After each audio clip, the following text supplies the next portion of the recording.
Afternoon, this hearing of the Congressional Executive Commission on China will come to order. The title of this hearing is the Communist Party's Crackdown on Religion in China. And we'll have one panel that will testify today.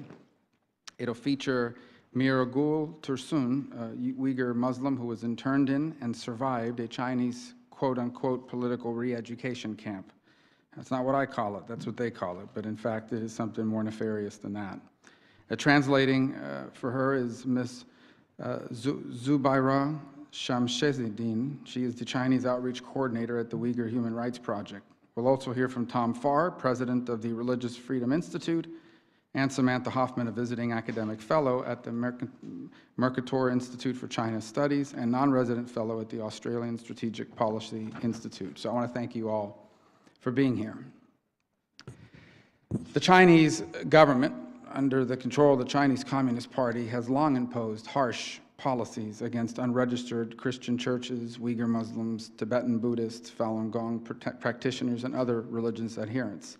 The Commission maintains a political prisoner database, and since that database was created, it has featured some 6,275 cases involving individuals detained because of their religion. Currently, there are more than 750 active cases and countless others whose names we will never know.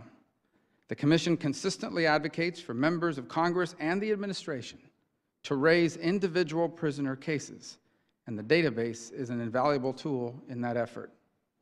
Religious freedom in China is a vast topic, and we will only begin to scratch the surface of it today. But consider the following. Uyghur Muslims are rounded up and interned in camps. Tibetan monks and nuns are forced to undergo political re-education sessions. Falun Gong practitioners are reportedly sent to legal education centers for indoctrination. Churches are shuttered, crosses removed, and Christian believers harassed and imprisoned. These are the daily realities in Xi Jinping's China, and it leads many observers to describe the current wave of repression as the most severe since the Cultural Revolution. Even as the government has carried out an extensive campaign to ensure ideological loyalty to the Chinese Communist Party above all else, impacting various sectors of society, not the least of which are religious communities, it has also targeted those who represent and advocate for them. Not just the communities, but those who represent them and advocate for them. The 709 crackdown, as it was called, saw scores of rights lawyers and advocates detained, arrested, and tortured, forced to ingest unknown medications and confess to crimes that they did not commit. These brave men and women have been at the tip of the spear in representing China's repressed and persecuted Christians and Uyghur Muslims, Tibetan Buddhists, and Falun Gong practitioners. Of the rights lawyers who have courageously defended the rights of their fellow citizens in Chinese courts, several continue to serve sentences, including Wang Chengzheng, Zhang Tenyang, and Gao Zhu-sun, those who have independently documented the truth of Chinese citizens persecuted for their beliefs became targets of the persecution themselves. One fearless example is citizen journalist and human rights defender Huang Qi. We are extremely concerned that he is in danger of making the ultimate sacrifice for telling these stories because his government is currently deliberately denying him access to medical treatment while he is in prison. However, set against this grim backdrops, something remarkable has happened. The number of religious adherents in China has grown. This shows the utter failure of the Chinese Communist Party's policies in this regard. Today's hearing provides an opportunity to better understand the scale and the scope of the current crackdown, to identify cross-cutting trends across different religions, to examine the elevated role of the United Front Work Department, and what this means for China's faithful, and to put forward policy recommendations to address this crisis. This commission has been particularly seized this year with the ongoing crackdown in the Xinjiang Uyghur Autonomous Region, targeting Uyghurs and other ethnic minority Muslim groups. Our annual report that was released in October described these grave abuses at length, abuses which I believe, and most would agree, constitute crimes against humanity. During a July hearing on Xinjiang, we heard sobering testimony from Ms. Gulchera Oja, a Radio Free Asia Uyghur Service journalist and an American citizen who had been personally impacted by the crackdown. Dozens of her own family members have been detained, have disappeared.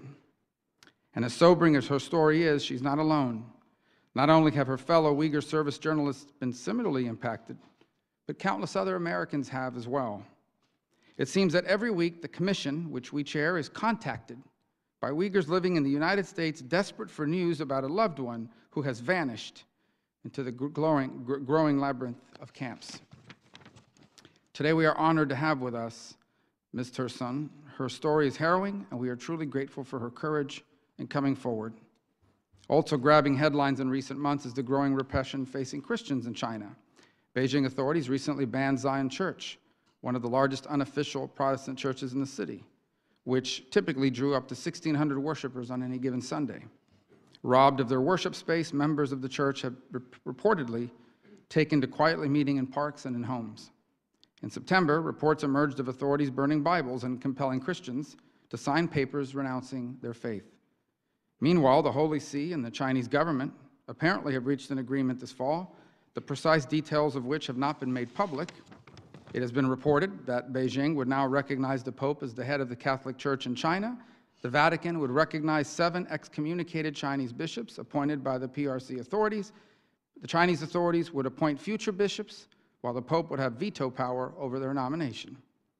There is growing concern, rightfully so, that this agreement may put in greater peril those Catholic believers who maintain as part of their faith that they cannot and will not worship under clergy that have been selected by the Chinese government. There is also alarm that any deal betrays the memory of Catholics who refused to renounce papal supremacy and were persecuted for it, while demoralizing those who still stand faithful. As the hearing title denotes, the Communist Party is at the center of this crackdown. The party's Central Committee issued a massive restructuring plan for party and government agencies to be completed by the end of this calendar year. The United Front Work Department, which Xi Jinping, like Mao before him, calls the magic weapon of the Communist Party, was further empowered in this reorganization. This year, its role in overseeing religious affairs was expanded, underscoring the party's enduring fear that the growth of religious belief is a threat to their grip on power. As the party conducts United Front work to ensure that outside groups are in line with its agenda, the evidence is also clear that Chinese officials are only too willing to expand their repression overseas to intimidate and harass Americans and legal permanent residents of the United States, including those in the Uyghur community. Ms. Tursun's story reminds us that China's suppression of religious faith and religious communities is real. It is evil. It is too horrendous to ignore. In the 21st century, we must not, cannot, and should not accept the mass internment of individuals based on their religious faith, on the basis of their cultural identity, nor can we accept the efforts to stamp out all unofficial religious communities in China that maintain as a matter of faith that they do not want to be beholden to the leadership of the Chinese government or, frankly, any government. Now, without objection, I wanted now to turn it over to Congressman Smith, who's our co-chair, for his opening statement, and then I want to hear from our witnesses, and I want to thank you all for being here. Thank you very much, Mr. Chairman. The present-day assault on religion in China is the most comprehensive attempt to manipulate and control religious communities since the Cultural Revolution. What is happening under Xi Jinping's leadership is a systematic effort to transform, co-opt, or destroy the very nature of religious communities. Regulations on religious affairs issued in February tightened existing restrictions, and new draft regulations will further clamp down on religious expression online. Churches, mosques, and temples have been demolished, crosses destroyed, children under the age of 18 are prohibited from attending services, and the Communist Party is now commissioning a new religious text that removed content unwanted by the atheistic Communist Party.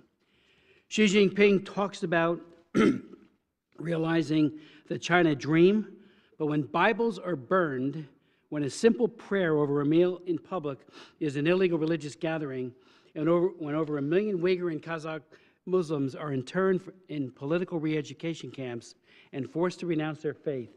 That dream is an unmitigated nightmare. Xi Jinping's war on religion is also a distinct challenge to U.S. religious freedom diplomacy and to international standards on freedom of religion. There is a dire need to continue shining a light on the stunning and outrageous detention of nearly 1 million Uyghurs and other Muslim ethnic minorities.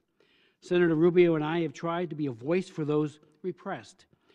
Ms. Tursun's powerful testimony today reminds us that we cannot be silent when the Chinese government is constructing a high-tech police state in Xinjiang province, whose goal is the forced assimilation of an entire ethnic minority population and the sonification of their religious beliefs and practices.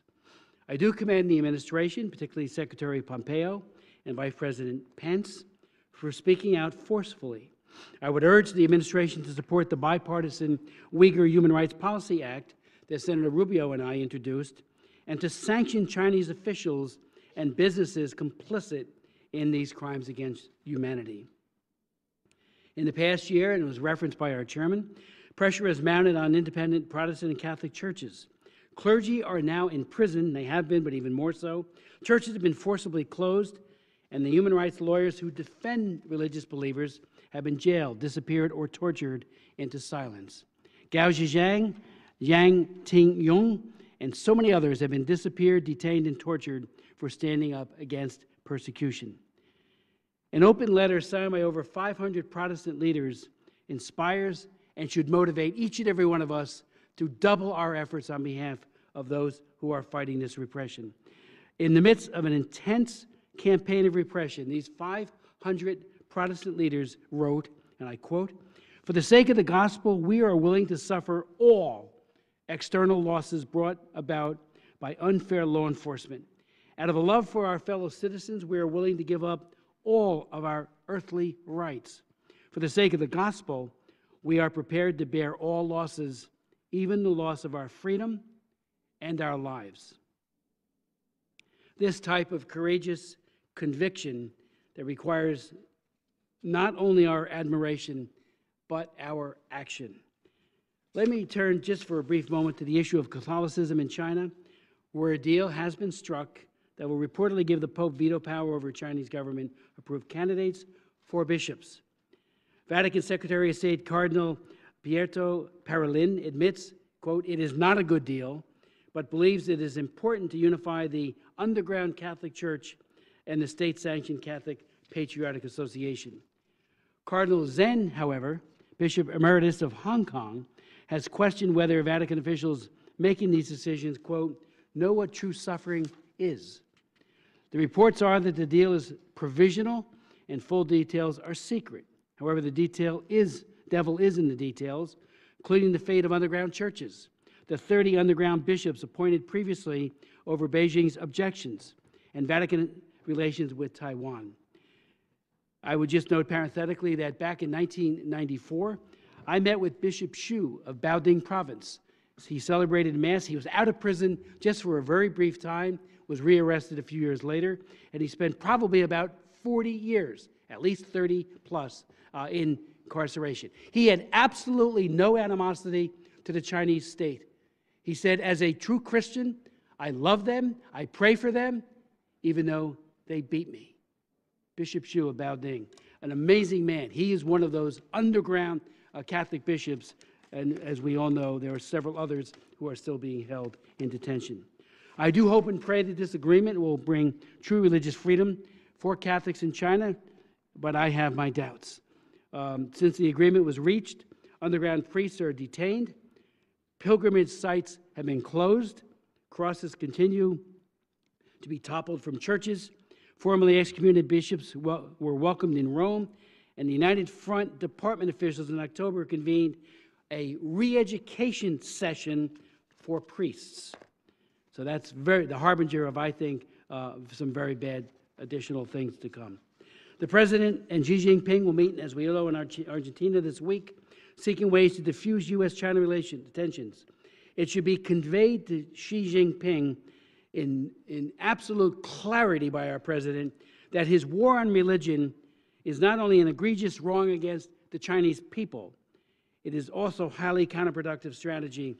Taking a hammer and sickle to the cross or jailing 1 million Muslims will not only ensure that a tougher China policy will be widespread, bipartisan, and even global support. We need to do more. This hearing, again, I think, helps us get further clarity so we can speak authoritatively and passionately on behalf of religious freedom. Thank you very much. Thank you. And now I want to begin with this. I read this testimony earlier, and it is, I want everybody to hear it. It's incredibly powerful. It's a testimony that we're about to hear from Ms. Tursun, and it's going to be translated. So I thank you for being here, for your bravery and courage in appearing, and for the great service you're doing to your fellow men and women in the world and testifying today about reality of what's happening, what happened to you and what's happening to so many.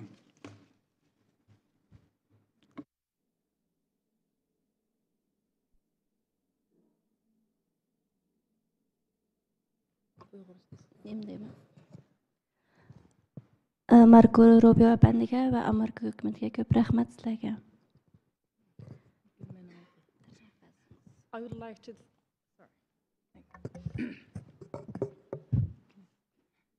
would like to thank the United States government and the American people for saving my life and bringing me to America, the land of the free.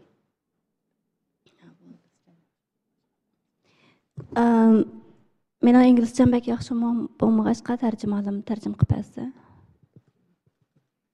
Because my English is not good enough, I would like my translator to read my statement. This is a statement from Mihrigul. My name is Mihrigul Tursun. My name is Mihrigul Tursun, and I am 29 years old. I am a Uyghur. Over the last 3 years, I was taken to China's government detention centers 3 times. I spent a total of 10 months in the camps. Thank you for giving me the opportunity to testify about my personal experience. I ask that my written testimony be submitted for the record. In May 2015, I returned to China from Egypt, where I studied English.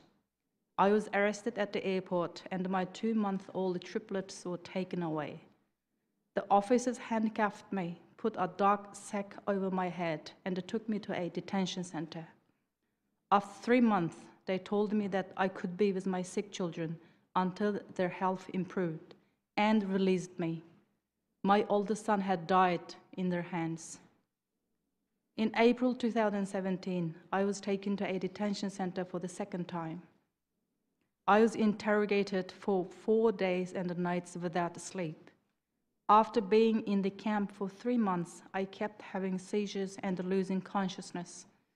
I was finally released to a mental hospital. From there, my father took me home and I gradually recovered. In January 2018, I was detained for the 3rd time. They put chains on my wrists and ankles, put a black sack over my head, and took me to a hospital. I was stripped naked and put under a big computerized machine.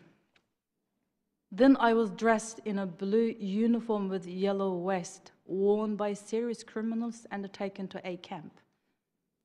Now I would like to tell you about what I experienced in these camps. I was taken to a cell, which was built underground with no windows. There were cameras on all 4 sides so the officials could see every corner of the room. There were around 60 people in one of the cells where I was held. At night, 15 women would stand up while the rest of us would sleep sideways. And then we would rotate every 2 hours. Some people had not taken a shower in over a year. Before we ate breakfast, which was water with very little rice, we had to sing songs hailing the Communist Party. We had to repeat in Chinese, in quote, "Long live Xi Jinping," and in quote, "Lenience for those who repent and punishment for those who resist." Anyone who could not memorize a book of slogans and rules within 14 days would be denied food or beaten. Sometimes there was no food all day, and when there was food, it was mostly a steamed bun. They forced us to take unknown pills and drink some kind of white liquid. The pill caused us to lose consciousness and reduced our cognition level. The white liquid caused loss of menstruation in some women and extreme bleeding in others, and even death. I also experienced torture in a tiger chair the second time I was detained. I was taken to a special room and placed in a high chair. Bands held my arms and the legs in place and tightened when they pressed a button. The guards put a helmet on my shaved head. Each time I was electrocuted, my whole body would shake violently, and I could feel the pain in my veins. I thought I would rather die than go through this torture. I begged them to kill me. They insulted me with humiliating words and pressured me to admit my guilt. They told me my mother and the son had died. My father was serving life in prison, and that my family was torn apart because of me. In another cell where I was held, there were 40 women aged between 17 and 62. When I left the cell after about 3 months, there were 68. Most of them were educated professionals, such as teachers and doctors. I witnessed 9 deaths in my cell in 3 months. I cannot imagine how many deaths there must be in all the camps. In the camps, I met a 23-year-old woman named Patam Khan.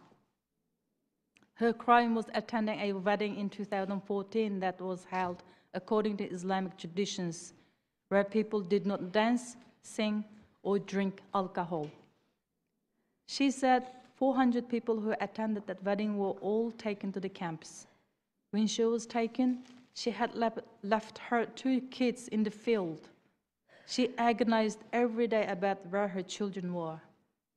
One night, she suddenly dropped to the floor and stopped breathing.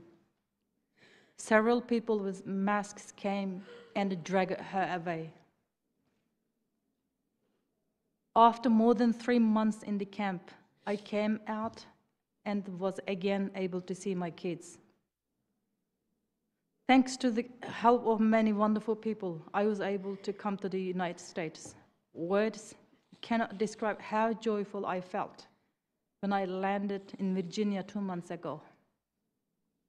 But I'm not completely free from my traumatic experience. And I fear that the Chinese government is still monitoring me. My brother recently left a voicemail on my cell phone. He said, in quote, "How could you do this to your parents? What kind of daughter are you? You should go to the Chinese embassy right away and denounce all the things you said about the Chinese government in the interviews you gave to the Radio Free Asia. And tell them you love China. Tell them you were pressured by the Uyghur organizations in the US to lie about your detention and the torture in the camps. And take back everything you said. Otherwise, China can get you wherever you hide." I'm trying to start a new life in America, go to school and take care of my son and daughter.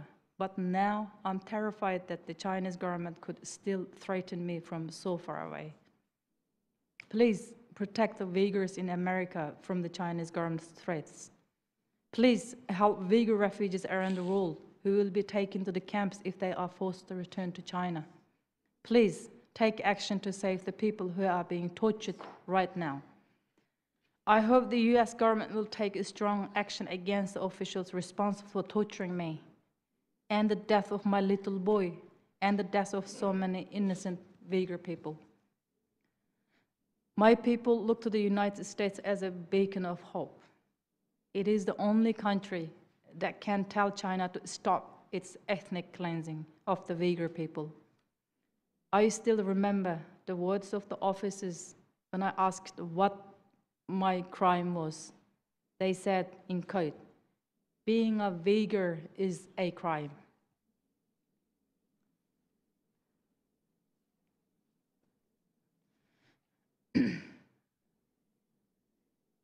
Distinguished Congressman, and if you ever go to China, please ask where my mother, father, and siblings are. Thank you. Thank you very much. Dr. Hoffman. Take the microphone, please. Chairman Rubio, Chairman Smith, distinguished members of the Commission, thank you for the opportunity to discuss this topic of critical importance. I will begin with 4 observations about the nature of the Chinese Communist Party's crackdown on religion. First, the CCP's crimes against scapegoated religious groups are directed from the highest level of the Chinese Communist Party. The clearest central level authority directing these actions is the United Front Work Department of the CCP Central Committee. The United Front Work Department oversees ethnic affairs and, by definition of this role, is ultimately responsible for the concentration, internment, and re-education of predominantly Uyghur Muslims in Xinjiang. The United Front Work Department oversees religious affairs, and the effort Xi Jinping describes as at the 2015 Central United Front Work Department conference as persisting in the direction of Sinicization of religion in China. It is, by definition, not only responsible for the mass internment of Muslims in Xinjiang, but also the growing persecution of Christians and other religious groups in China. Number 2, the CCP's actions are linked to a state security strategy that prioritizes the protection and expansion of the CCP's power, not the protection of China with or without the CCP. The crackdown on religion is a visible manifestation of a much larger effort to defend the CCP's version of the truth. Embedded in the explanation for the Sinicization of religion is the closely related CCP concept of cultural security. Cultural security does not protect Chinese civilization. Instead, it aims to eliminate ideological threats that political opponents can be used, political opponents can use as vehicles to challenge the party. In reality, the CCP's claims to hold the truth may be more strongly contested by everyday social demands that, intentionally or not, expose falsehoods in the CCP's narrative. It is one likely reason why the party, in addition to religious communities, also sees, for instance, the women's rights movement or activities of student labor organizers in China as a threat. Beyond mobilization power, it exposes the CCP's false narrative that Chinese culture and the Chinese people are somehow different in regard to universal human rights. Third, the CCP's choice to employ language such as a people's war against religious extremism to describe its actions suggests the CCP is acting on a broader threat perception. This threat perception has always been present in the CCP's thinking, but the clearest sources of the present-day crackdown are the Falun Gong sit-in demonstration in 1999, where senior members of the Chinese Communist Party, including of the People's Armed Police and the PLA, were involved in using the same state security resources that were meant to protect the party to mobilize, and instead of using those against the group that they're supposed to mobilize against, actually being a part of that group. The color revolutions in Eastern and Central Asia during the early 2000s are another example. Making scapegoats of groups like Uyghurs or Christians or Tibetans, the CCP points to examples like color revolutions and jasmine revolutions, or even the velvet revolutions in Eastern Europe, to justify the tightening and expanding of its own power. The CCP warns that internal and external hostile forces seek to infiltrate political parties, religious and ethnic groups, and incite divisions in Chinese society. The anxiety is aimed at shoring up loyalty within the party and convincing Chinese society of their need for the party's paternalism. Finally, the root cause of the CCP's actions are not the victims of its aggression. The victims are scapegoats used to mask the CCP's core weaknesses and to justify the expansion of the CCP's unchecked power. The core weaknesses are the unending contestation for power within the party and the party's struggle to maintain control over China's narrative. These weaknesses do not make the CCP's failure inevitable. In fact, As the CCP's victims in Xinjiang have learned, this combination of strength and weakness can be catastrophic.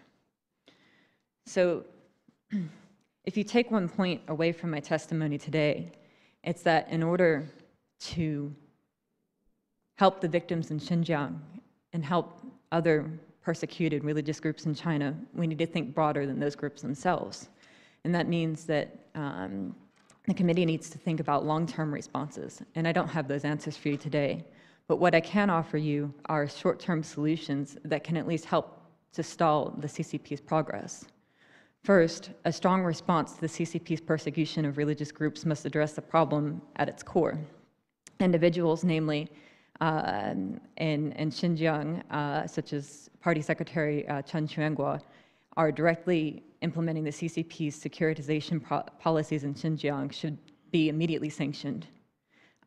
Sanctions should not, however, end at the local and regional levels of government.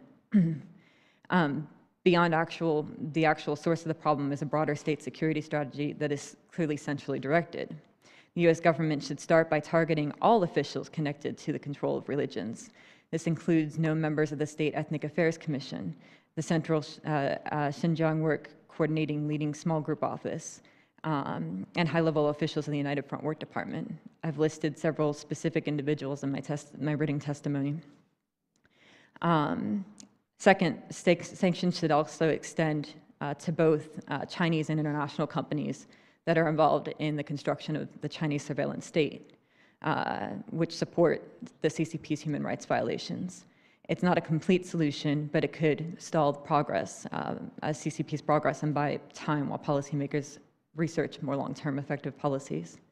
And I would just add that if anyone is concerned about economic damage to U.S. companies, that line would put a monetary price on human life. Finally, overseas Chinese communities must be protected. Western governments must take steps to protect overseas Chinese from all kinds of CCP encroachment that have taken place for decades, but are now increasingly augmented and drawn to our attention. Thank you. Thank you. Dr. Farr. Chairman Rubio, Co-Chairman Smith, Mr. King, thank you for holding this important hearing. Before I begin, let me say that after hearing the testimony of the brave Ms. Tursun, no one can doubt the evil of the regime we are here to discuss. Thank you for inviting me to give my views on the Vatican's provisional agreement with that regime. It's noteworthy that this Sino-Vatican agreement was concluded amid the most systematic and brutal attempt to control Chinese religious communities since the Cultural Revolution. President Xi Jinping's strategy includes persecution intended to alter the fundamental nature of at least 3 religions. One is Islam, as practiced by the Uyghurs in Xinjiang province, which we've heard about. Another is Tibetan Buddhism, the object for decades of a brutal Chinese strategy of violence and cultural destruction. A third is Roman Catholicism, whose distinctive teachings on human rights and religious freedom for all people pose a particular obstacle to the Chinese state, especially to the Marxist-Leninist understanding of religion, human nature, and human dignity. I want to explore the possible effects of the provisional agreement on what is a very dangerous moment for Catholics in China. The Vatican's primary goal is said to be that of unifying Chinese Catholics by approving bishops who are in communion with Rome, but at the same time recognized by Chinese authorities. Other objectives are said to include reducing Chinese persecution of Catholics. These are worthy goals, but it's difficult to see how the agreement will achieve them or help achieve them. Beijing has spent decades attempting to manipulate and control the Catholic Church, especially through the government-controlled Catholic patriotic associations. Those Catholics who remain loyal to the magisterium of the Church, the Holy Father, and fundamental Catholic teachings on human dignity and human rights are part of an underground church, whose adherents are subject to arrest, torture, and disappearance. Unfortunately, although the agreement is only 2 months old, there are already signs that its provisions will exacerbate this divide rather than heal it. The text of the agreement, as Mr. Smith said, has not been made public, but its contours are generally known. Chinese Catholic bishops will now be chosen in a process that begins with local, communist-controlled Catholic patriotic associations presenting the names of candidates to dioceses where a vacancy for a bishopric occurs. Diocesan priests and lay Catholics will then vote on the candidates. The winner's name will be sent to the government-controlled Council of Bishops, who will then provide the name to the Vatican. There, the candidate could either be accepted or rejected by the Pope. The Vatican apparently hopes that the Pope's veto power will ensure the orthodoxy of the new bishops and facilitate reconciliation among China's divided Catholics. Unfortunately, it seems to me highly unlikely that a Chinese-controlled Council of Bishops will forward to the Vatican the name of a bishop candidate who is a faithful Catholic. A man chosen in this process is unlikely to be a witness to the truths proclaimed by the Church about, for example, the sanctity of life, human dignity, or religious freedom for everyone.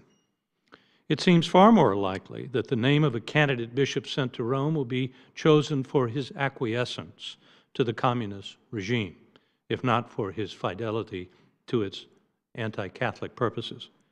Of course, the Pope can veto such candidates, but for how long? Vacancies in bishoprics do not harm the Chinese government.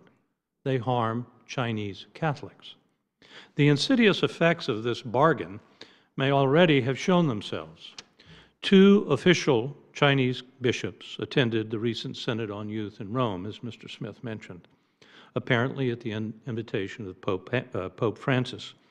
But these bishops were and are communist apparatchiks. They are both leaders of the aforementioned Council of Bishops, controlled by the government.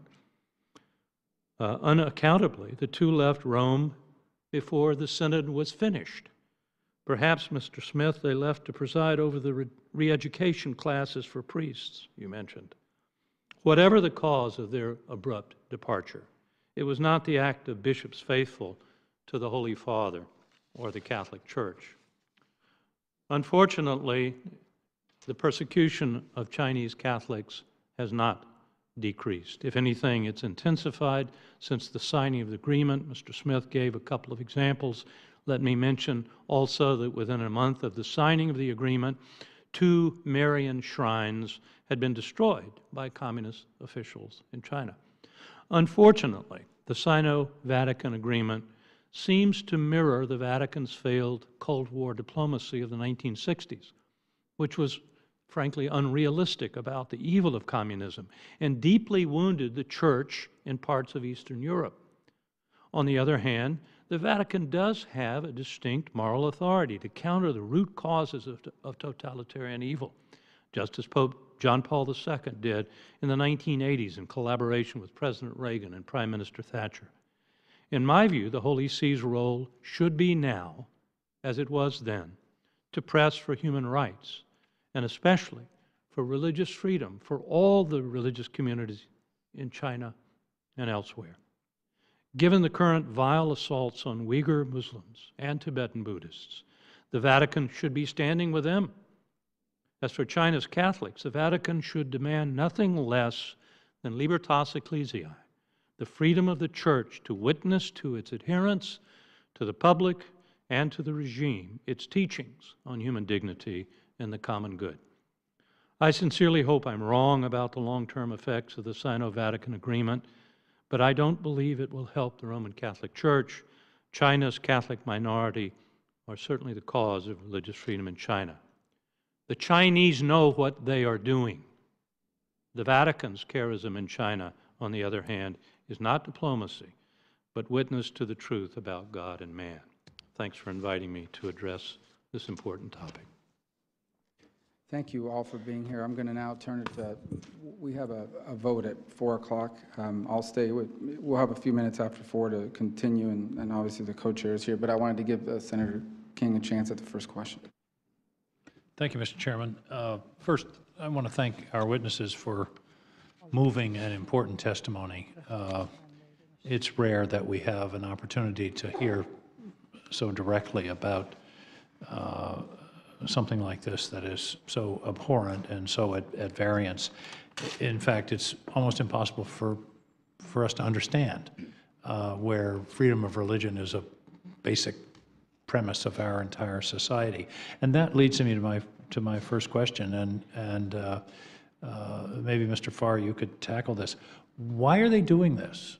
Why would a country that has a great culture and history and tradition and strength and a lot of entrepreneurship, and why are they being so cruel to relatively small groups that would appear, at least, to be not a major threat to the endurance of the regime? Why are they going out of their way to do something which is bound to bring down upon them the opprobrium of the world?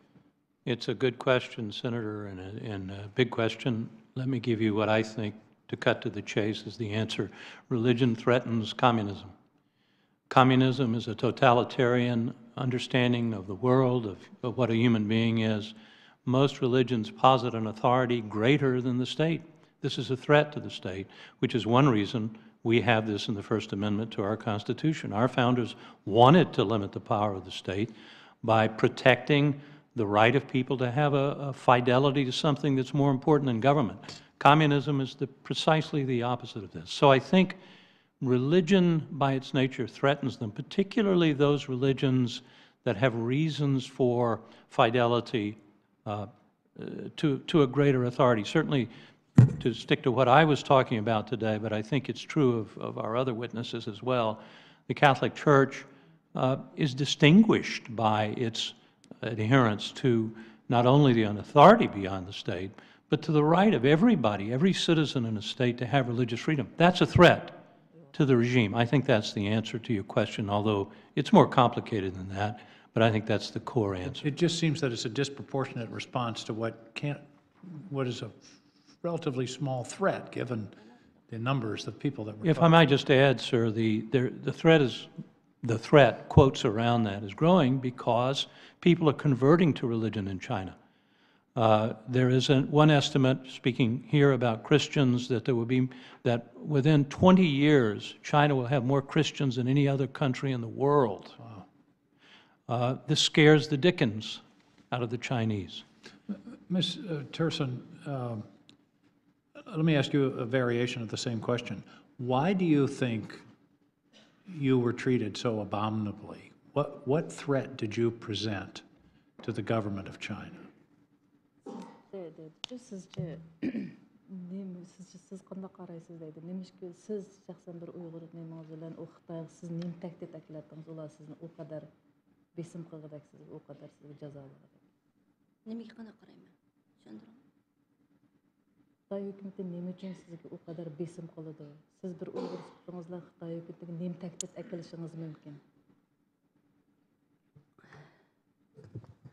Chunki Xitoyda unda besim uchirgan mallam emas, faqat bizning vatandaşlarning hammasi ashundoq. Faqat men bir tipik vakili uning ichidagi. In China, the facing religious persecution is not only just myself. I'm just one very simple representative of many. But why many is my people. question. Chunki biz ashizmning egisi bo'lganlik uchun, chunki biz Sharq Turkistonning egisi bo'lganligimiz uchun. Just because of we are owners of that land, the land belong to us. Let me ask another question, Ms. Hoffman. You talked about some kind of response. Is the United States responding in any concrete way today to this this gross violation of human rights? Are there sanctions in place? Are there high-level discussions, negotiations, anything? Is there any, are we doing anything about this, is my question. I think just to first add to your first question, in order to answer that question, the root causes of what the CCP is doing in Xinjiang and elsewhere are the party's weaknesses. It's the contestation for power within the party that's unending. It's the party's fear of loss of narrative control. And so it scapegoats groups like the Uyghurs to justify shoring up loyalty within the party, as well as to justify to the people their need for the party's control. So I think that while it's important that the U.S. government has certainly called attention to the issue in Xinjiang, I think that the U.S. government needs to be thinking longer term and broader. But have we imposed any Magnitsky Act sanctions anything of that nature? I believe one, yes, one. But I think that sanctions need to go to the highest levels of the Chinese Communist Party. But that's only a starting point. Solving the problem is thinking long term. And I don't know that the U.S. government is doing that yet. A 19th century philosopher said, power corrupts, and absolute power corrupts absolutely. And we may be seeing that playing out before our eyes when there are no essential checks and balances. This is unfortunately a part of human nature. Thank you all for your testimony, and I appreciate your being here today. Thank you, Senator King. I wanted to, first of all, Ms. Tursun, I wanted to thank you for coming. I know I could see how difficult the testimony was for you.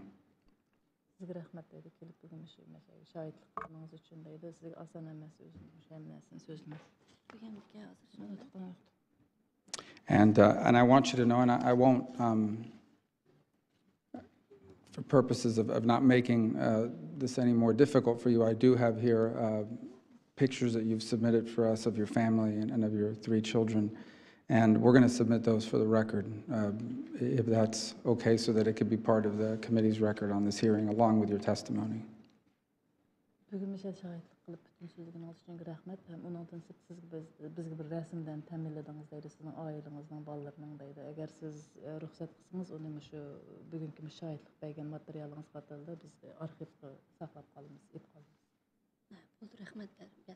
Thank you. Okay. Yes, please. And I want others who are here, I can see people holding up pictures and articles about your loved ones who are unaccounted for. And I want you to know we see that. And if we were to, just the sheer volume, the number of cases and individuals who have gone through this is so massive that it would take forever to document it. But none of them are forgotten. The reason why we spend, this is I believe our 4th hearing with other activity that we've done. And but today you've been their voice, Ms. Tursun.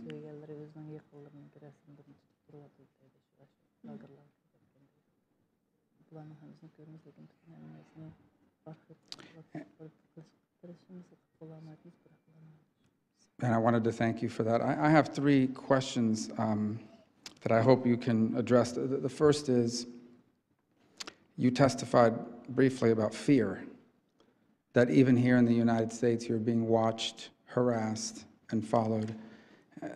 That is disturbing to us, that someone living in this country, the Chinese government could try to intimidate, whether it be through phone calls or other activity that you described in your written testimony. The first is, we obviously will talk to you after this to ensure that appropriate law enforcement authorities are aware of this, to ensure that that you will be safe in this country, and that nothing happens, and anyone knows that if anything were to ever happen, we knew who did it.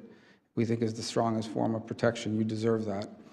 But I wanted you, if you could briefly describe, have you had any incidents recently where you feel, not just a phone call, but individuals have followed you or have felt suspicious that you have been in any way the target of harassment, potentially by those working on behalf of the Chinese government?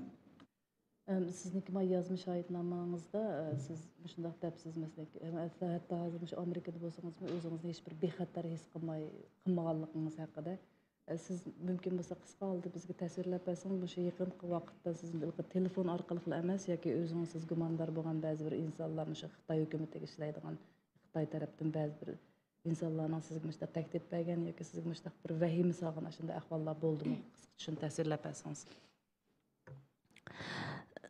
Amerikaga kelgandan keyin bizning uydagilardan dadam, akam, apamlardan tahdid gap kelgandan boshqa yana 2 xil g'ayri nomerdan telefon keldi, men olamadim.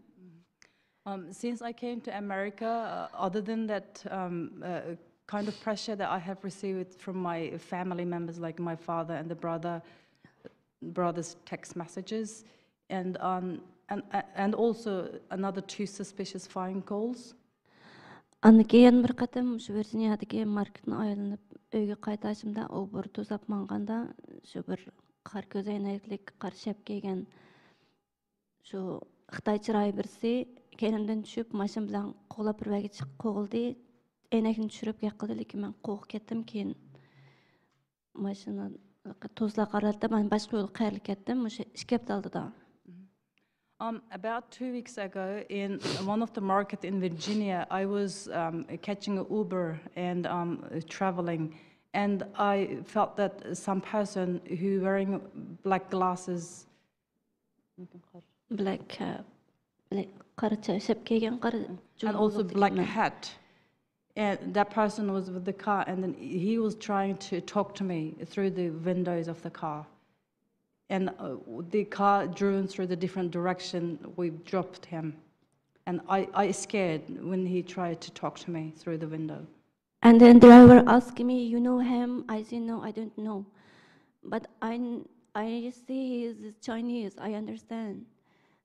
And I let driver go fast, help me to run away. And then they go another way, and this driver keep me in my house. But I'm always worried. All the time I don't feeling I'm safe here.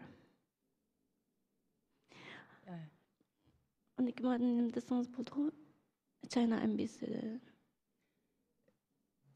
Yes, I mean, probably I just repeat. I don't feel safe here. I don't feel safe here because I always worry that person. Soon I told the driver to just drive away, and then we were able to leave that person. But I always feel I don't feel safe here, even in Miami. Like for example, she's just mentioning about this article she brought, and it is from Global Times.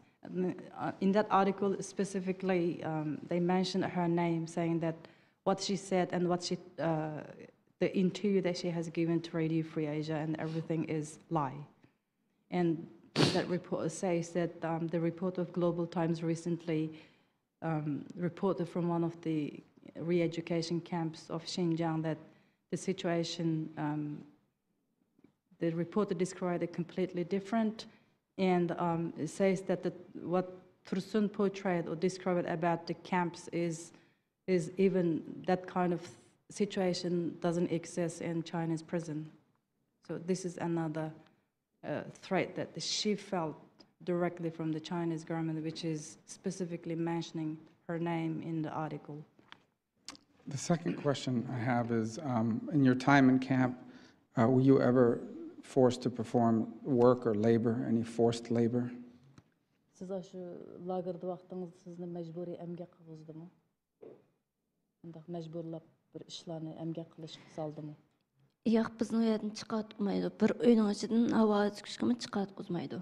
No, they don't allow us to go out from the room. They just to lock us in the room. They don't allow us to be out. So in her detainment, she wasn't even allowed to go out, and even they were basically detained in a sort of confinement with a handful of other people, some of whom died. Siz müşündəxil bir türmədəkilə cəh başqalarla solaqlı qoyğan solaqda, o solaqda yəqin şu solaqda başqalarının ölgənligini gördünüzmü? Aşındaq bir solaqmı o əmsə? Mən şu bir kameraga solaymiz, solaydı bizlarni sirtqa havalandırışqa harakatga chiqmaydi. Şu aş kameranın içiga tarat qilmiz, aşağıda örtürüp uxlasaqmı aşağıda örtürüp bir narsa yadlasaqmı aşağıda. Andan şu ölüp qalğanlarmı şu mening ko'z oldimda 9 ölükkä men şehit boldum. It is a cell. We've been locked up with many other people, and if we recite, read something, we do it here. If we go to bathroom, toilet, we do it in the same place. If we stay, we just stay together. I mean, if people dies, it dies among us, and then I have witnessed 9 people to die in front of me.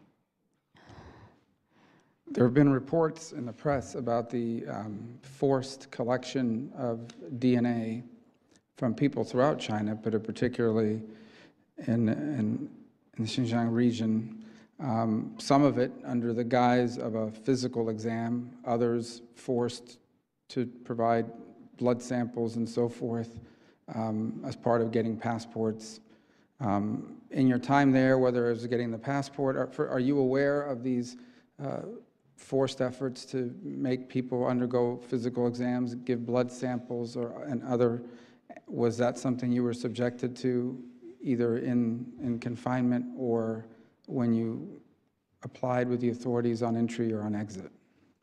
Siz aşı vatandaşlara veyle aşı türmede bolan, solaqta bolan, mayli yak sırtı bolan, Xitaylı Uygurlarniki her vaqtılqa DNA nemesini əvrişkisini ilib atqan aşında ahvallar bolğan. O DNA əvrişkisini alğanda bəzilərini sizin qan təkşirəyimiz degan yollar bilan, bəzilərini sizlərni jismani salomatlik təkşirəyimiz degan yollar bilan və yoki bəzilərini pasportlarını işləsə yoki bir materiallarını almız desə, şu materiallarını elişqi bir şərt qılğan əsasda aşında qılıb DNA əvrişkisini alğan aşında ahvallar bolğan. Siz muşundaqları şahit boldunuzmu yoki siz muşunda işlərni siz gördünüzmü yoki sizin beşinizin öpdümü? Mən aşılar şahit boldum. Bu lekin o pasport beceriş 2015'ten burunqi aşında bazı adamlardan aşında qanalarken, lekin 2015'ten başlap hazır kadar bu mecburi doğulup bir aylıq bolğan bu vaqtdan yaş adamların hammasi, qari yaşın hammasi çuqum her bir rayonda öztürüşlük rayonunki aile komitetiga berip hamma adamdan oxşaş kanaldı hazır. Pasport bolsun, bolmasun, turmunun içide bolsun, turmunun teşide bolsun, xizmetçiler bolsun, hamma adam 100%. Onu butunlay amallaştırıp boldu 2017-yili 10. ayda. Yes, I have witnessed that kind of practices, taking out the blood sample and doing DNA tests. Before 2015, when you apply for passport, that was one of the requirements that you do have to have a blood test. And after 2015, doing blood test and DNA test, everything became compulsory. That compulsory practice applied to from 1 month old baby up until whatever age. So everybody required to do blood tests as well as DNA sampling. And you may or may not have any reason to know this, but the authorities who have compelled the turning over of DNA of everyone a few months ago put out a contract and for DNA sequencers to be able to account for all of this and creating this massive database. And I regret it's a great shame that one of the companies who has provided those DNA sequencers and frankly takes great pride in the work they do is an American company, Thermo Fisher Scientific, who just recently appeared in an article discussing what a great leader Xi Jinping is, which I imagine from their perspective is driven by the money they're making in that marketplace. And it gets to the broader issue of calling out these American companies who are participating in assisting them in the compulsory collection of DNA for purposes of collecting this massive database against the consent or absent the consent or even the knowledge of the people it's being collected from. And I apologize because I do have a vote and the co-chairman's here and is going to handle, he's got questions. I only wanted to, Dr. Hoffman and Farr, I wanted to just basically say that it seems to me that at the core of all this is an obsessive desire on the part of the Chinese government, which is not new, to create a sort of unified national identity which must be stripped of anything that competes with it. Ethnicity, religion, ethnic cultural tradition. There can be nothing that competes with it, and they appear, as they have been in the past, to be extremely ruthless in their willingness to stamp that out at any cost, whether it's in Tibet or Xinjiang or any other part of their country. And I would add to that in addition to that willingness to stamp out anything that competes with the party for people's loyalties or this national identity, is that when they use terms like extremism and they use terms like dangerous, what they mean by those terms is not violence or advocacy of violence. What they mean by extremist is you don't agree with them, or you have loyalties to God or loyalties to a culture or an identity that is not the one they want you to have. Is that an accurate assessment of what their goal is? Is that an accurate assessment of how they define extremism and dangerous?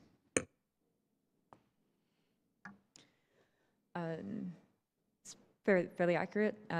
The Chinese Communist Party, its concept of what we would call national security, I think is better translated as party state security. And party state security is fundamentally about protecting the Chinese Communist Party.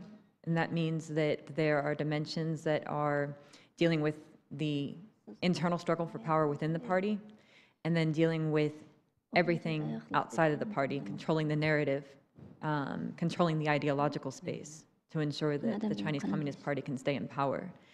And that means that these state security methods extend far beyond China's borders. And that's why you see the harassment of overseas Chinese, things like the social credit system, to try to essentially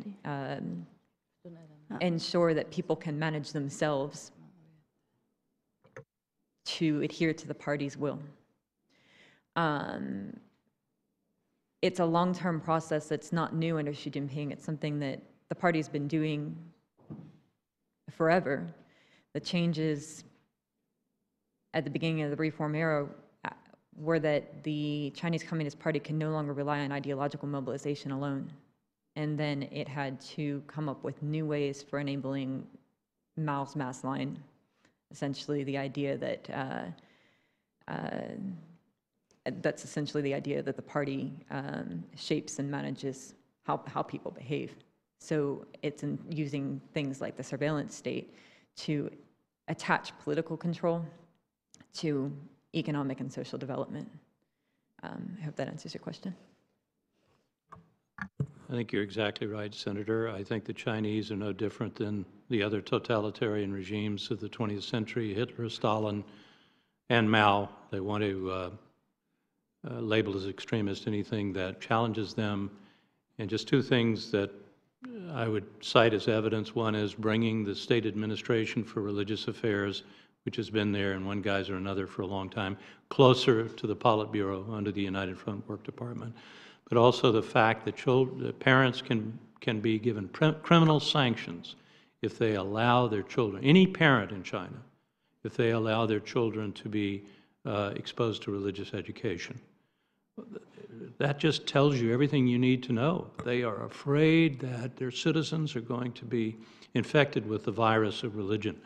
So this is why Mao tried to destroy it. His successors know they can't destroy it, but they're going to try to manage and control, and I think Xi is simply the harshest of all the post-Mao presidents of China in doing this. Thank you, Mr. Chairman. Let me, Ms. Tursun, if I could just ask you first. Again, in reading your testimony, it is very compelling. It shows tremendous courage. And again, all of us on this commission are deeply grateful that you have decided to come here and to bear witness so courageously. You did talk about 68 women in that small cell block, 430 square feet. You mentioned that there were people there who had not taken a shower for a year, suggesting that they were in that terrible cell block for a year or more. You also spoke about the torture, and that you did mention that 9 women had died while you were there during those 3 months. And I'm wondering if you could explain to us how those women died. Was it sickness? Was it depression? Was it beatings? And the torture, what was it that they were interrogating you about when they tortured you? And again, to underscore the barbarity of the Chinese dictatorship, in this case, how they have grossly mistreated Uyghur Muslims, could you, to some extent, explain that torture? You talked about the tiger chair. In this commission, we have had hearings in the past where that hideous chair has been described in terrible detail. Were other women subjected to that same mistreatment? If you could. Thank you. Deydiçi, siz dediniz deydi, mesela küçük bir şu solaqtı 68 ayal billa şunda yatlıq dep, onun ki naydı küçük yani 203 square feet.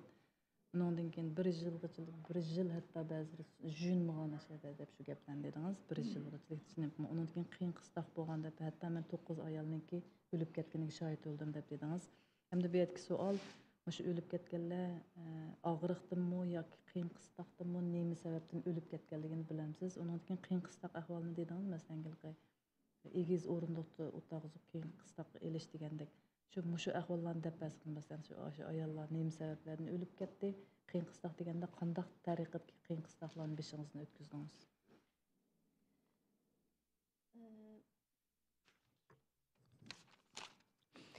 Men aldı bilen 62 yaşlık Gülnisaxanın ölüp ketkenine şahit bolğanım. O ayal kirgilip 1 yıldan aşqanken men barganda. The first of all, I would like to tell you about 62 years old Gülnisaxan. Her death. When I was detained in that cell, it's been 1 year for her to be held in that camp. I mean, in that room. Cell. O ayalın kan besim, ondan keyin aşqazanda məsələ var, burundan tatıb xilcik keseller barken toq. And that woman, she had blood pressure as well as she has problem with her digestional system. Kan besim to'g'riliq burun doğru yedi ekan toq kunda, ammo turmuq kirgandan keyin hech qanday to'g'risini bermabdi. She used to take blood pressure medicine when she wasn't detained before, but since she was detained, she didn't took her medicine. Amma men o ayalni ko'rganda yuzlari, put-qo'llari bek ishib ketgan, butun badaniga qizil bir narsa chiqib ketgan holat ekan. Hech qaysimiz uning qishiga yaqin baramaydik, kesli yo'q qamiz undab. When I saw that lady, and her whole body was swollen, and also she had some kind of red spots on her body. Many of us didn't came close to her because we thought that we might catch her sickness. Şundaqdımı yine biz bilan o'xshash uyur turolmaydi, lekin uyurtimizmi o'ltirib turib biz bilan teng harakat qiladi. And she wasn't able to stand sometimes, but still she would do something by sitting. Shunda holatdimi men bargan shu 3 oy jarayonida o ayolni doktorxonaga qat'iy tekshirishga olmadi. Biz doktorxonaga tekshirishga olishni talab qildik, lekin bizniki qig'il qo'ymadi. And within the 3 months that I have stayed with her in that cell, and she wasn't treated at all. Nobody took her to see doctor or treatment. And we raised the issue and we demanded that if it's possible for her to see doctor, but they didn't listen to us. O ölüp kaldıgan şu günkü etdigende başka turmuş saqçılarınınki bek haqaret tillerini anlap kechichi yig'lab qoldi, yig'lab yotdi. Şu ertesi ölüp qalgan şu muzlu qalada yetqayerdan o'ligi chiqdi. And before one day that she passed away, and the cell officials really kind of abused her, used very bad language to abuse her, and she was crying from that abuse, and she cried, and that's how she passed away next day. And başka ayala hem qiynaştım buldu, bazılarını çünkü o yada tokmağa, mesela meninki 2017-yılı çeçimni düşürüp etip tok çattı. And some of the women, they have died because of torture. For example, in 2017, they shaved my hair. Çeçimni qırıp tok çattı, hem qattiq urganlıktan ma bir qulğum ağlamas bo'lib qoldi, anglamaydı. And also, they shaved my hair as well as electrocuted me, and they beat me. That's why I don't really hear properly from my right ears. I can't hear. Ona urgandan kan köp çıkıp bazı ayallarning qo'saqlari qismiga dassash, ba'zilarini lekin meni istiqtaltib baqmini istiqtaltadiganlar bor ekan.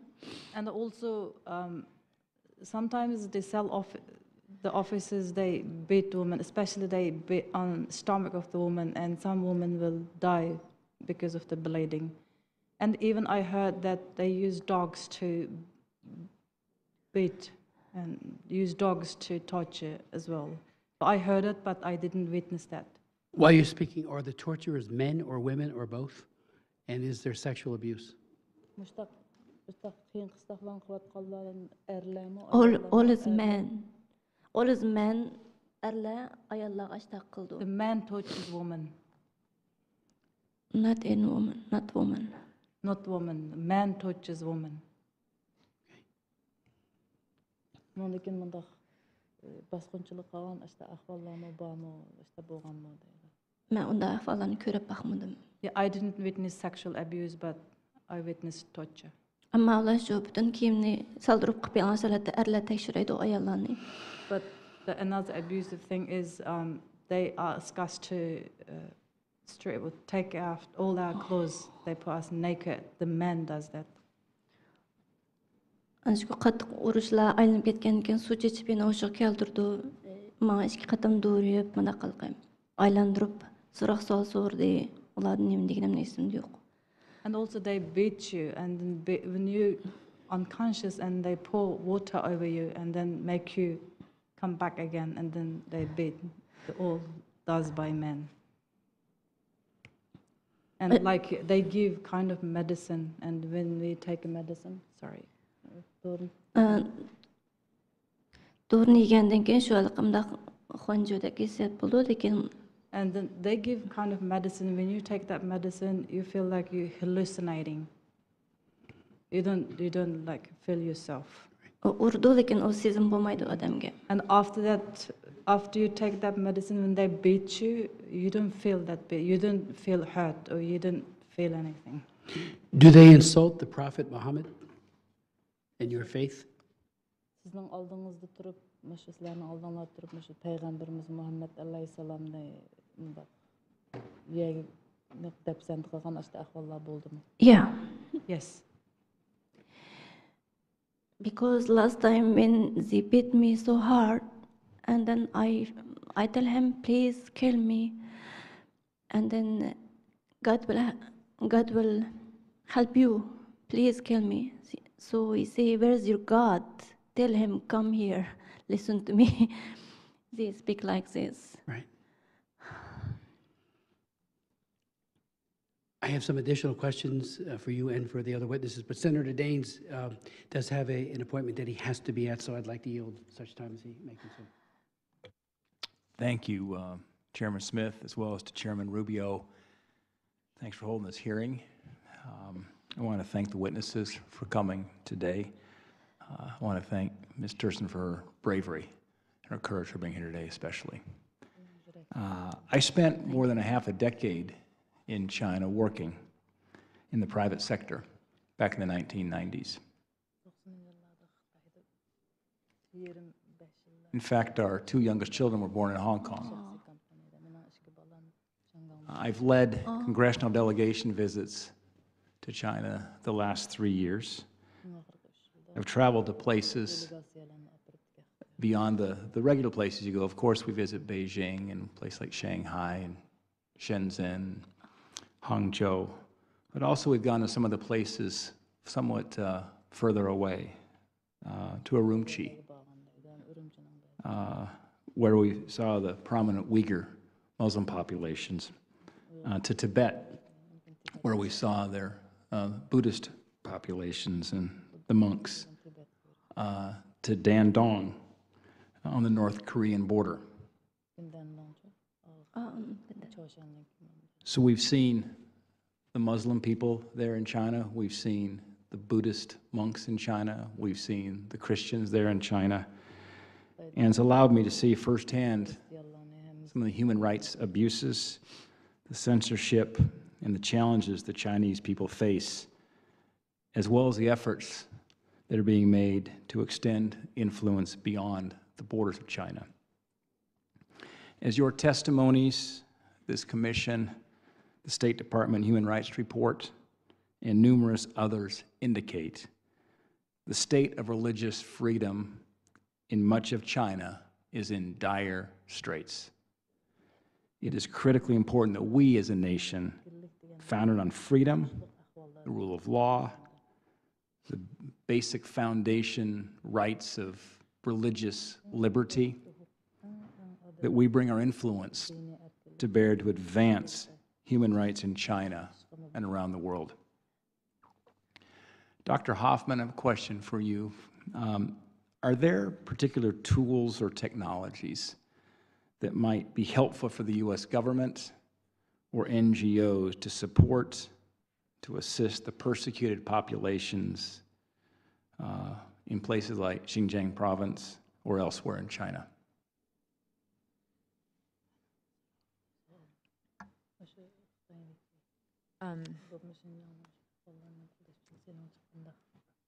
On the technologies question, I haven't thought about it from that perspective, so I'll have to maybe add that to my written testimony later and think about the answer to that. But I think the number one thing is to really think about the problem at its source. Religious persecution is a symptom, it's not the cause. And the cause is the Chinese Communist Party. And I'm not quite sure that, and I said this in my testimony and I'll just repeat it, I'm not quite sure that we're thinking long-term enough. And what happens the day that maybe the Chinese Communist Party isn't in power. We aren't prepared for that day. And I think in order to help the Chinese people, we need to think about those kinds of questions, but it's a hard question to answer, so I'm not sure that I can give you a good answer today, but I think that there needs to be some kind of task force to think about these questions. And in terms of protection of certain groups, I'd like to point out one thing I've come across in my research is something like the social credit system, for instance, how that extends overseas. That's not new. You've heard it in the testimonies today, but it's also something that the CCP has done for decades, that they extend their control beyond China's borders, going back to, I know stories, particular stories going back to the 1950s and 60s. I've heard stories from people, which I won't repeat today because they're confidential, but stories where people are harassed, they've got citizenship in a democratic country, but they still have family back in China, or they have family in a democratic country without citizenship, and those members are harassed. And there's things that we can be doing to protect them. There's Chinese embassy officials going into businesses and telling people to install surveillance technology and then give them that information to feed that back to them, the embassy. And it's not that the U.S. government can help everybody. We need to know that the problems exist in the first place, but we need to create the conditions to allow people to report and feel comfortable reporting these problems. And going back to, I think I started to mention the social credit system, one thing I've come across is that the Ministry of Public Security is developing unified social credit codes for overseas Chinese as well. And that means the existing methods for control, what's been described, the harassment of overseas Chinese, the existing methods of control will just be augmented through a system like this. So we need to be thinking about how to, for instance, sanction tech companies that are involved in the development of the surveillance state, including things like smart cities, because a smart city in China isn't what a smart city is in the West. The same technologies that are used to say address problems like traffic management or food and health safety are the same technologies that are used to exert the party's control. And so I think part of the problem is that dual use has a new meaning, and we really need to think about those problems and the longer term solutions. So Dr. Hoffman, when you think about the influences extending beyond the borders to Chinese who are here in the United States, Uyghurs here in the U.S., what are you seeing in terms of that long reach, whether it's through technology or other means here to gather intelligence, surveillance capabilities on those who might be living abroad? Again, it's not a new technique. I know of a story of somebody in India in the 1960s who was harassed and beaten up so severely that they were permanently crippled and I think partly blind the rest of their life because they were running a Chinese language newspaper that the CCP had problems with this particular individual. And I know of cases, like I mentioned, of students overseas who have written on their WeChat, Xi Jinping is not my president, and have had embassy visits or either to them or local officials to their families back home. But it's not just those things. That's a relatively small number of cases. Sometimes it's just something as simple as overseas student groups knowing that the CCP is present. So overseas, a lot of my research focuses on this concept called social management. And social management is a combination of a cooperative and coercive control, which means that it's not just the CCP using coercive tactics, it's also the CCP providing services. So something like a Chinese Student and Scholars Association is mostly a service for students, but it's also the CCP just quietly sitting there and saying, hi, we're present. And every once in a while, they made that presence more known. But for the most part, it's just the CCP kind of expanding or just allowing overseas Chinese to know that the same rules apply to them abroad as they do at home. Thank you, Dr. Hoffman. I wanted to finish up my questions with Ms. Tursun. Could you provide any insight into how the Han residents of Xinjiang regard the treatment of the Uyghur population?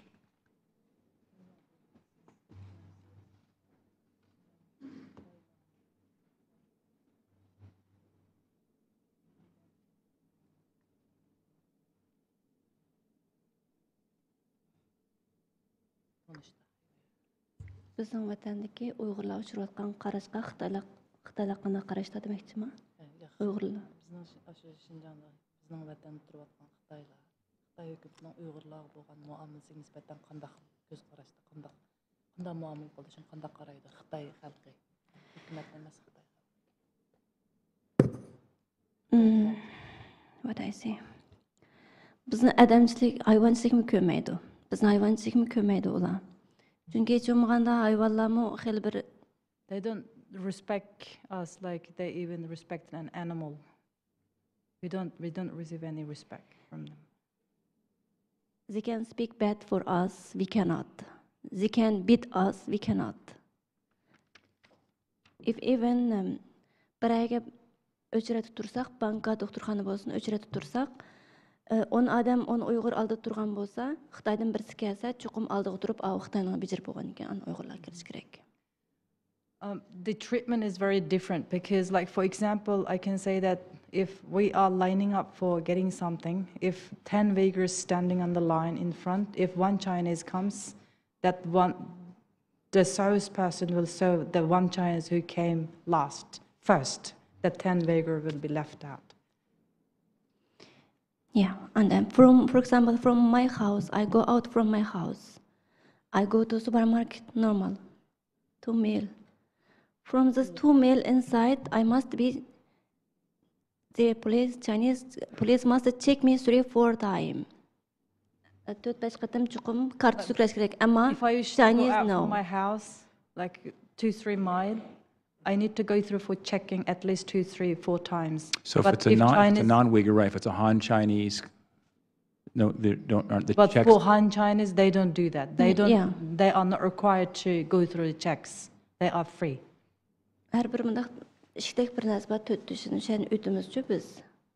We always go through the scan, the scanning system. Always. That's the requirement for the Uyghurs, but not for the Chinese. Yeah. Because of your faith and ethnicity. Sizning kim Uyghur bo'lganligingiz ham sizning diningiz üstüden, sizning e'tiqodingizda sabablikmi? Not only Uyghur, because my ID have Xinjiang, that's Chinese, give us is Turkestan, because I am from East Turkestan. So because this, and the Uyghur also, because have Kazakh, have many, but if Chinese, no need check. Uyghur, ama Şarkı Türkistanlık boğanlığım 3 yıllam. Xitaylar undaq emas. Just because of we are Uyghur, that's why we face this discrimination. For Chinese, there is no such thing. Just because of a Uyghur and from East Turkestan, that's why. Thank you. Thank you so much. Thank you, Mr. Chairman. Thank you, Senator. If I could, I'll start with Dr. Farr on this question.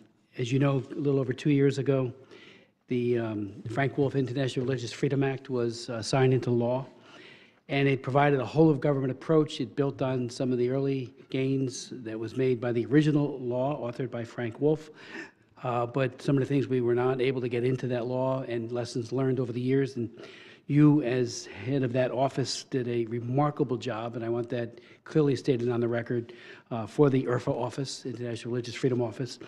But I'm wondering, you know, now 2 years later, Ambassador Sam Brownback is obviously walking point as ambassador for religious freedom. Secretary Pompeo is, I think, all in when it comes to religious freedom. Vice President Pence, and of course the President. But it always seems that China does not get the kind of focused scrutiny and call out that it ought to. And certainly it does not get the linkage to policies. I mean, even the IRFA sanctions, because they are a CPC country since the law was enacted, you know, they're double-hatted with the Tiananmen Square sanctions.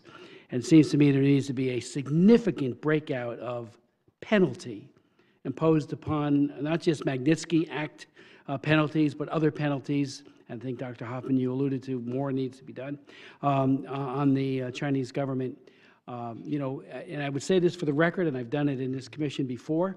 I believe on human rights we were sold out by President Clinton. It's not a partisan dig, but he delinked most favored nation status from human rights, of which human religious freedom was a integral part.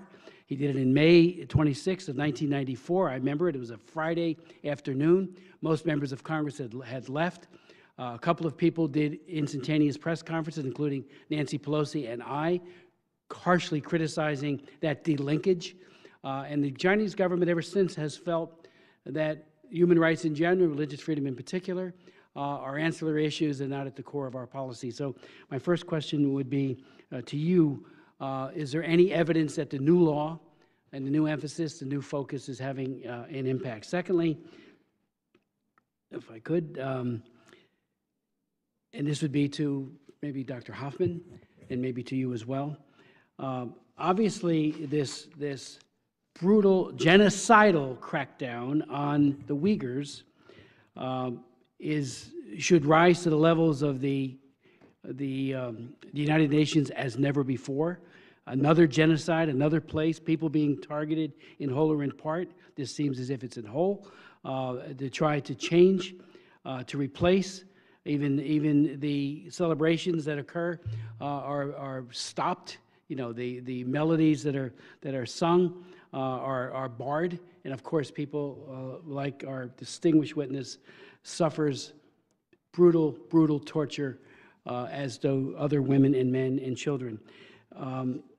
What have the Muslim majority countries done, including the OIC and others, to say, stop this? China. You know, it seems as if Beijing gets away with, literally with murder, and in this case, genocide. What are the other Muslim countries doing? There's a very strong network. They are very effective and very domineering in many ways at the United Nations. Have they raised their voice in unison? Or as individuals, are there countries that rise to the fore, Muslim dominant countries that have spoken to the Chinese abuse of the Uyghurs? You, in your comments, make a very, if I could, Ms. Tursun, a very, very strong statement that you hope the United States will lead the world community to condemn China's gross violations of universally recognized human rights, pressure China to close these concentration camps, and release millions of innocent Uyghurs and other minorities. You point out, I still remember the words of the Chinese authorities when they asked what my crime was. They said, you being a Uyghur is a crime. You say, please take action against the Chinese officials responsible for my torture and the death of my little boy and the deaths of so many innocent Uyghurs in the camps, and you go on. Obviously, this weekend, our president, President Trump, will be meeting with Xi Jinping face to face. If he were sitting right here, what would you say to him, all of you, as to what he should do? I get concerned with all presidents that they raise it, but not in the way that gets results. It has to be linked to policy. It has to be very public, I believe, because private diplomacy certainly has not had any impact here. So what would you say to President Trump if he were here? Dr. Farr, you spoke of the whole issue of the Vatican, and I couldn't agree with you more that I think was a colossal, or I believe it's a colossal blunder. And I think Cardinal Zen, in his op-ed in the New York Times, "The Pope Doesn't Understand China," was a very incisive commentary about the malevolence of China. You know, with Solzhenitsyn in his book, The Gulag Archipelago, and I remember reading it back in the early 80s, 81, when the Soviet Union was very much in focus for its persecution of faith. And he said, what you people in the West don't understand is that it's not a disbelief in God, it is a hatred of God. It is militant atheism. And as you all have pointed out, it's also a threat to their parastructure. So if you could speak to, you know, Cardinal Zen, I think he is a courageous man. He understands exactly, as did Pope John Paul II, what communism is all about. It is not to be flattered or enabled. And I do think, and, you know, and I personally have met with the head of the Three Self movement, and I remember having a very discouraging conversation with her, the Protestant Communist Front Group, when she was telling me how important it was to implement the one-child-per-couple policy with its heavy reliance on forced abortion, which is a crime against humanity and a crime of gender against women. And I remember meeting with Joseph Kung, Cardinal Kung's nephew, in Beijing, with Bishop Fu, who was the head of the Patriotic Association, and Joseph Kung took him to the cleaners, and use an American expression, in his lack of understanding of Catholic dogma, of the Bible. And it was like, here's the man that's running the church for the Communist Party, and now, unfortunately, there's a de facto, de jure collaboration between the Vatican for people just like him, who are enabling repression and religious persecution. So on those few questions, if you could, whoever would like to start first. Dr. Hoffman. On the question about what countries are, other countries The are Muslim trying to- countries, especially. Muslim in particular. I think the best answer I can give to your question based on my research is that what we're seeing play out right now shouldn't be entirely surprising. The Chinese Communist Party's perception of threat, if you really read party documents, it's written in People's Daily, for instance, going back. My research covers all the way to the 1940s, but even if you go back to 1989 in Tiananmen, one of the big things that the party is saying after that, for instance, is that you know, it's a good thing that the PLA stepped up this time and supported the party, but what about next time? If you read, for instance, like the PLA daily following and the years following the protests, one of the biggest threat perceptions that the party perceives is that actually the party can't manage itself. And that carries over into 1999 with the Falun Gong movement, because again, it's many senior members of the party that are involved in that. Senior members of the PLA, the PAP, and reportedly the Ministry of State Security as well, using resources from the nascent surveillance state to coordinate and organize the sit-in protest. They're the same people who are supposed to defend the party, and their job is to defend the party, not the state, in a time of crisis. And then you have the CCP talking about threat perceptions in relation to the color revolutions in the early 2000s. And you can see that this threat perception was something that the CCP was willing to act on at any cost to preserve its power. And preserving its power doesn't mean that it's just protecting its power, it means that it's expanding its power. And that expands into places like trying to change the way that we talk about concepts like sovereignty or human rights. I was in China in August, and in one of my meetings, I said to somebody, I was with an American delegation, and the word sovereignty kept coming up. And I said to the person across the table from me, I'm pretty sure that we have different definitions of sovereignty. It's a difficult term to define anyway, but how would you define sovereignty? And he explained to me that sovereignty starts with political security, and political security is the party's security. And that if a person or a company says something like Taiwan is not a part of China, for instance, this is the example that this person used, then they're violating our sovereignty. And so over time, the CCP tries to address its threat perceptions not only by what it's doing in Xinjiang, but also changing the way that we're willing to talk about China in order to support the party's project to stay in power. And so it's been acting on these long-term threat perceptions forever. And for a long time, these are dismissed. The threat perceptions are seen as somewhat the party's paranoid, and they are, but that matters. And so I think it's not a direct answer to your question, but it's the best answer I can give, is that the writing's been on the wall for a very long time.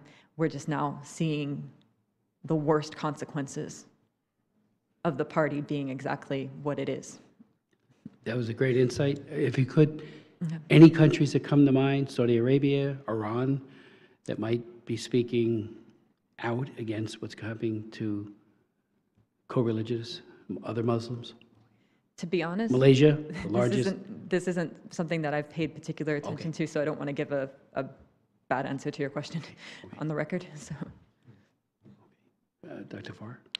You asked a bunch of good questions, Mr. Smith. I'm going to pick two if I could. One is, what would I say to what would I have the President say to Mr.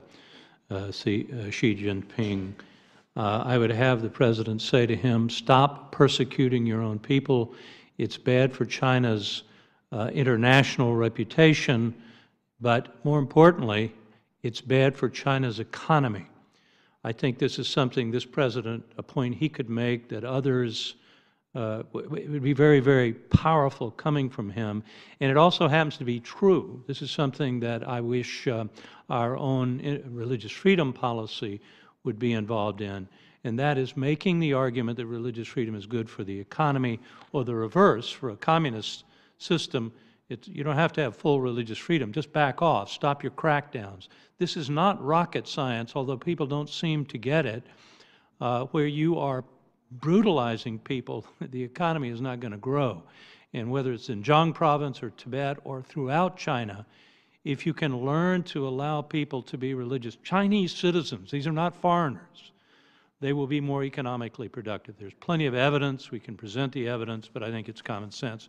And coming from President Trump, I think this would be very, very powerful. And by the way, let's incorporate this into our international religious freedom policy with China. This is something I believe Ambassador Brownback believes and understands. Let's see it in China.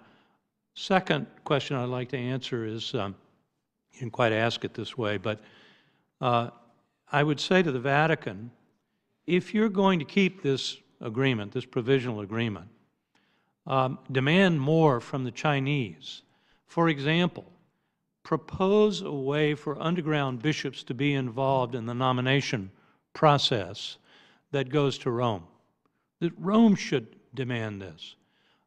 Second, provide a written guarantee in this agreement that you will criminalize any Chinese official, you will prosecute any Chinese official or Chinese citizen who effaces or destroys Catholic or other religious monuments, Marian shrines or any other kind of shrine, church, or, and here I would get into the problem of the Uyghur Muslims and the Tibetan Buddhists, demand this for them as well. This is a very Catholic thing to do. the Catholic Church stands for the religious freedom of all Chinese religious groups and citizens. Incorporate this into this provisional agreement. Now, the Holy Father has spoken out on the persecution of non-Christians and non-Catholics. Why not put this into this agreement? Demand something other than this Esau's bargain that they seem to have gotten for this procedure, which leads nowhere but the Pope vetoing these bishoprics, and they stay vacant if that happens. Or you put one of these communist apparatchiks in. I think they can do much better, and they have the moral authority to do that.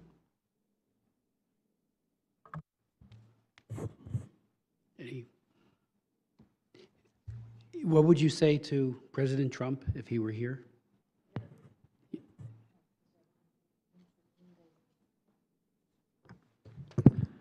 Eğer Prezident Trump müşahede olsa, ben Prezident Trump'a birinci deydiğim şu.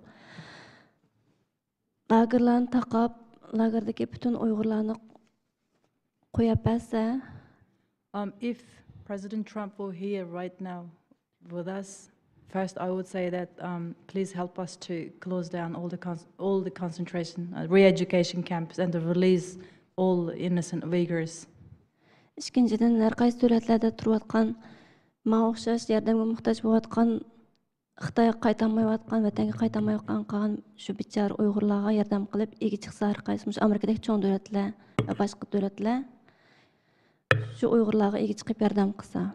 And also, if the America as well as other Western countries could help the Uyghurs like myself who needs help, who luckily came out from the country but unable to go back. And there are many Uyghur people, helpless Uyghurs like myself, who needs help of the United States and other countries. And then number 3, I hope to tell him, please, American, if you can help us, independent East Turkestan, get out China from our country, help my father, mother. Thank you. Thank you. Dr. Hoffman, maybe you could answer this. Has the United Nations, particularly the Human Rights Council, been effective in raising the issue of the Muslim Uyghurs in China?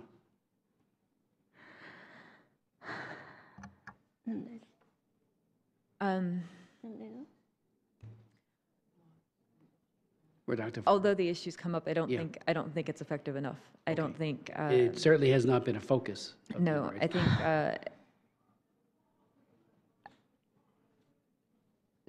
the problem is that it seems that, well, you said it yourself. I think it seems that China gets a free pass so often, and I think that this issue. It should have never escalated to this point, because as I said before, this is something that we've seen happening. I mean, I was looking back when I was preparing for this testimony, reading some documents from this committee back in 2005, where you could see the direction that things were headed in Xinjiang. So I don't think, I don't think that the UN or the United States or any government has done enough, but hearings like this help. And one thing I would add is that if the camps were closed tomorrow, that would be obviously a positive step, but that's not solving the problem, because the problem is the Chinese Communist Party. Okay, right. Yes, Dr. Farr. I was just going to say that the UN Special Rapporteur for Religious Freedom, Ahmed Shahid, is really quite good, and I have not looked. I should have. I would hope that he is speaking out against this and has attempted to visit China to do a report on what is happening to the Uyghurs in Xinjiang province. If he hasn't, then perhaps the committee might write him a letter and suggest he do it. Thank you. I would just, unless you have anything else you'd like to add, would conclude with just a couple of points. One, Rabia Kadir is here again with us today, and I remember when she gained her own freedom, she was warned, but she spoke out boldly and courageously on behalf of Uyghur Muslims and all people who are captive and harshly treated. I have always had a great admiration for her. And in keeping with this horrific crackdown by Xi Jinping, 40 members of her family now are either disappeared or incarcerated by China.